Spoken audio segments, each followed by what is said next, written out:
Hey up everyone, so we now know when Israel Adesanya is back in the octagon. It will be February the 1st on a fight night card against Nasruddin Imavov. But wait, it doesn't stop there, because we also have another striker's wet dream between MVP and Sharabullet in the middleweight division on the same card as the co-main event. So we've got polar opposites when it comes to the co-main and main event when it comes to UFC 311. In this fight night card, what takes place a few weeks later, maybe just a week later, you've got the co-main for UFC 311, Imavov versus Umar, and you've got the main, Islam Makhachev versus Arman Tsarukyan. Two grappling matchups, whereas on the flip side, on this fight night card, you have Sharabullet taking on MVP, and you have Israel Adesanya taking on Imavov. Two striking matchups. So, whichever one you have a hard on for, go for, lads. But as an MMA purist, I'm going for both of them. Right, now, time to stop waffling about some nonsense and talk about the actual fight itself. And we're going to start off with Adesanya and Imavov. Now, the last time we saw Adesanya in the octagon was in a title fight against Dricus du Plessis, where he did lose, but he was competitive. He had his moments on the feet, but in the end,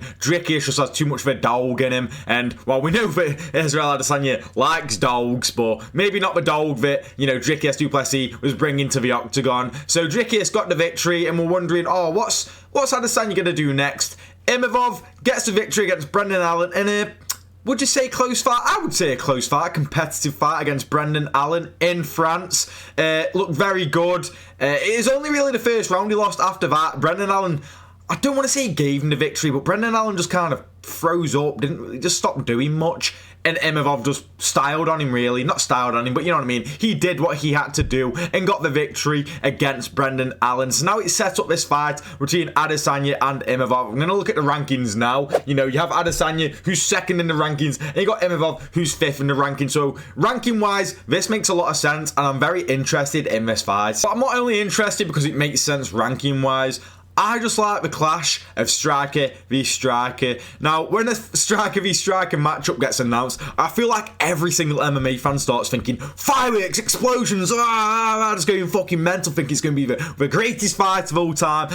And a lot of the time, it does end up being like a dud. Like, it becomes like a fucking chess match, slow-paced, because how they view it, I don't want to fucking make a mistake against this high-class striker, and likewise for the other opponent. So it kind of gets into, like you saw it with Ian Gary and Shavkat. Yes, I know Shavkat's not a striker, but he's still a decent striker, but we don't really want to risk, messing up big time, and so we kind of just get dead hesitant. I feel like that could definitely be the case with Imavov and Adesanya. Like, Adesanya lands a leg kick and everyone's like, yes! We just cheer for anything we can get. I feel like it could be one of those fights. Obviously, I'm hoping that's not the case. Why would anyone want that to be the case? But I could definitely see that being the case. I'm hoping it's not. But I just find this fight really interesting. Now, for me, I think Adesanya is going to win. I feel like a lot of people are probably going to count out Adesanya because he's lost, 2 in a row now? Dricus du Plessis and Strickland, but he did have success against Dricus du Plessis on the feet. And you got to remember, I think it was about 2 years ago, maybe less than 2 years ago, he was the only person to defeat Alex Pereira in the UFC. And not only that, he was able to knock him out. So I'm not exactly going to say count out Israel Adesanya. I do think it's competitive, though, and I do think Imavov has a good chance. Now, the main reason I think that Imavov has a good chance, nothing really to do with his skill set. It's more to do with Adesanya being motivated for this fight. What is his motive for this fight? What is the motivation? What is the goal? He's done everything he really can at middleweight when you really think about it. He's defended it a fuckload of times. He's won it, twice, He's became a champion twice, the middleweight champion twice. He's won the interim. He's beat a load of people in middleweight. So what really is it to do? I feel like he really wanted to go to 205, but there's a certain Brazilian man who's stopping him from doing so, because if Adesanya loses to him again, well, then he just makes his record against that certain person more negative. Obviously, I'm on about Alex Pereira if you're a fucking idiot. I don't know how you wouldn't have understood that. But yeah, I don't think he would like to maybe lose to Pereira again, so he's probably stayed at 185, and I feel like that because he did have aspirations of being at 205 and becoming light heavyweight champion. We saw that when he fought Jan Blachowicz and lost, so it's not like it wasn't a goal of his at some point to become a 2-weight champion. And I feel like this would have been a perfect time, and you had loads of people saying Adesanya versus Yuri would be a banger, etc, etc. But yeah, what is the reason why he's doing this now? Does he want another crack at the middleweight championship? I don't know, man. Maybe it's a potential rematch with Strickland. Maybe it's a fight between him and Hamzat. Maybe even a rematch between him and Drickius. I don't know, but I don't really see that. I don't see how that could really motivate him, but I guess time will only tell, and we'll see on Fight Night what version of Izzy we'll get, but I am really interested in this fight. Next up, we have Sharabullet versus MVP in the co-main. This is some weird matchmaking. Hey, I aren't against it. It kind of follows suit to what I just said about Adesanya and Imavov, where, you know, maybe they'll be a bit hesitant.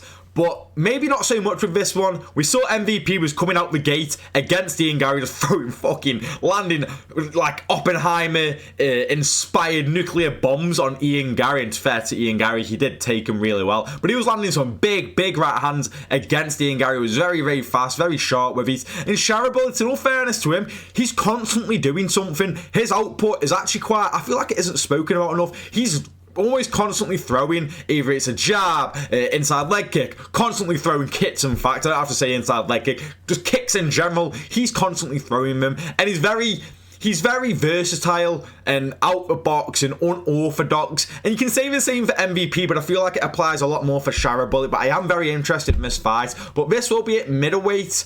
Have we seen MVP at middleweight before? I don't know too much about his Bellator reign, but I'm pretty sure it was all at welterweight, and now he's at middleweight. Whether this will benefit him, I don't know. I feel like it will do, but I don't know. This is a fun fight. This is an exciting one. I believe MVP is ranked 15th in the welterweight, Sharabullet 14th in the middleweight. So although I say it's very weird matchmaking, at the same time, it does make sense for someone who's 15th to move up to fight someone who's still around there. And not only that, two decent names, flashy names. This should be a very fun fight. I'm not sure who I'm going to side with. I think this is a hard one, man. I think I'm going to go with Sharabullet. MVP let me down against Ian Gary, so I'm going to go with Sharabullet on this one. But yeah, I'm going to go with Sharabullet, and I don't think we'll see much grappling in this one either. But I'm not going to lie, I'm wondering what the thought process is for MVP. If he gets a win, will he move back down to welterweight? If he takes a loss, will he move back down to welterweight? What is the thought process behind this? Maybe he's just thinking, I'm getting on now, I'm quite old. He joined the UFC quite late on in his career anyway. I think he's like 38, 39. So, you know, he's getting there. I just want to have fun fights. And if so, fair fucking play. But if he actually wants to pursue going for a title, I'm not sure what the thought process was, because if it's to be like, to get away from grapplers in the welterweight division, well, you've just gone up to another division where there's plenty of grapplers like Marvin Vettori, Brendan Allen, Jack Hermanson, Roman Dolidze, Caio Baralho. You know, you got many grapplers in that division, Anthony Hernandez. So, you know what I mean? There's a few grapplers lurking around in that middleweight division as well. So, I don't know what the thought process is. I reckon it's just, I want fun fights. This is a fun fight. Maybe, obviously, he's going to think it's a winnable fight as well. You know, he hasn't got to worry about any grappling more than likely. So that's probably his thought process. But I am very interested to see what he says his future is going to be like after this fight. But yeah, guys, those are the two fights that take place at UFC Fight Night card in February the 1st, and I believe it's a Saudi Arabia card, so it makes sense why they've stacked it with such a high-profile name in Israel Adesanya, and also the co-main event with two juicy names in MVP and Sharabullet as well. It makes a lot of sense. But let me know in the comments, what do you guys think about this fight? What are your predictions for both of these fights? Let me know in the comments. Thank you for watching the video, and hopefully I'll see you in the next one.